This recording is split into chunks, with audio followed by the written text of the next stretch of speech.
اچھا، کبھی قرآن پڑھتے ہوئے یہ خیال آیا ہے کہ اس کا جو رسم الخط ہے وہ کتنا منفرد ہے؟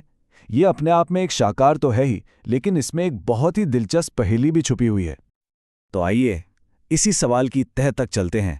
آخر قرآن میں ایسا کیوں ہے کہ کچھ حروف لکھے ہوئے تو نظر آتے ہیں لیکن پڑھے نہیں جاتے؟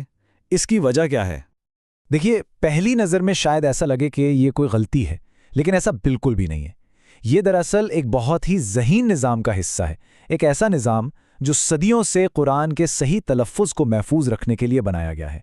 یہ جو چھوٹی چھوٹی علامات ہیں نا، یہ قاری کے لیے ایک گائیڈ کا کام کرتی ہیں۔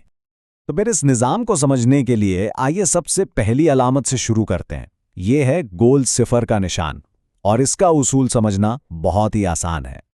اسے کہتے ہیں صفر مستدیر۔ یہ ایک چھوٹا سا گول صفر ہوتا ہے جو کسی حرف کے اوپر لگا دیا جاتا ہے۔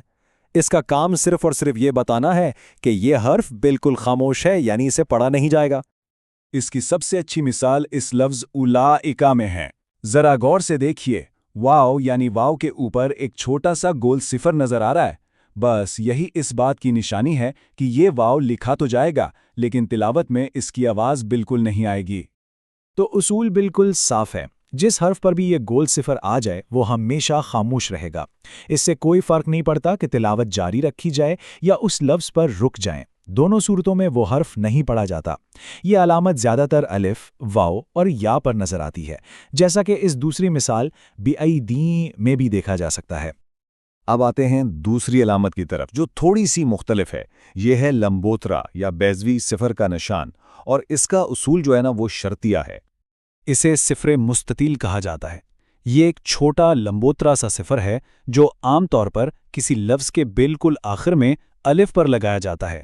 اس کی شکل ہی اسے گول صفر سے الگ کرتی ہے۔ آئیے اس کی ایک مثال دیکھتے ہیں۔ اس آیت قال انا خیر منہ میں لفظ انا پر غور کریں۔ کیا اس کے آخر میں الف کے اوپر وہ لمبوترا صفر نظر آیا؟ اچھا، اب آتا ہے اس کا دلچسپ اصول۔ یہاں دو صورتیں ہیں۔ اگر تلاوت جاری رکھتے ہیں، یعنی انا کے بعد اگلا لفظ پڑھتے ہیں، تو یہ الف خاموش ہو جائے گا۔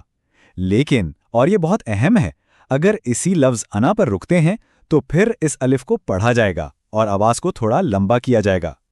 تو آئیے جلدی سے دونوں کا فرق ایک بار پھر پکا کر لیتے ہیں۔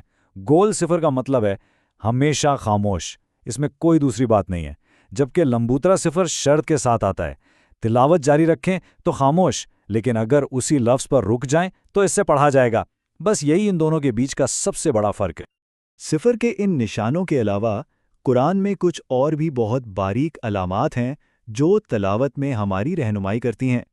یہ ہیں چھوٹے حروف۔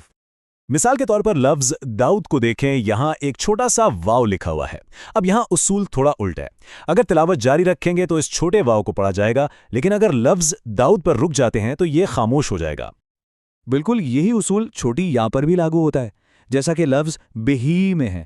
اگر آگے پڑھتے جائیں تو اسے پڑھیں گے، لیکن اگر بہی پر ٹھہر جائیں تو یہ چھوٹی یا بھی خاموش ہو جائے گی۔ یہ علامات تلفظ میں ایک خاص قسم کا آہنگ پیدا کرتی ہیں۔ تو جب ہم ان تمام اصولوں کو ایک ساتھ ملا کر دیکھتے ہیں تو یہ بات واضح ہوتی ہے کہ یہ صرف الگ الگ قاعدے نہیں ہیں، بلکہ یہ سب مل کر ایک ایسا شاندار اور مکمل نظام بناتے ہیں جس کا ایک ہی مقصد ہے، اس بات کو یقینی بنانا کہ قرآن کی تلاوت آج بھی بالکل ویسی ہی ہو جیسی 1400 سال پہلے تھی۔ یہ تحریر کے ذریعے زبانی روایت کو زندہ رکھنے کا ایک بے مثال طریقہ ہے۔ تو آخر میں ہم یہ کہہ سکتے ہیں کہ قرآن کے رسم الخط میں ہر نشان کا ایک مطلب ہے اور ہر حرف کا ایک مقصد، یہاں کچھ بھی بلا وجہ نہیں ہے۔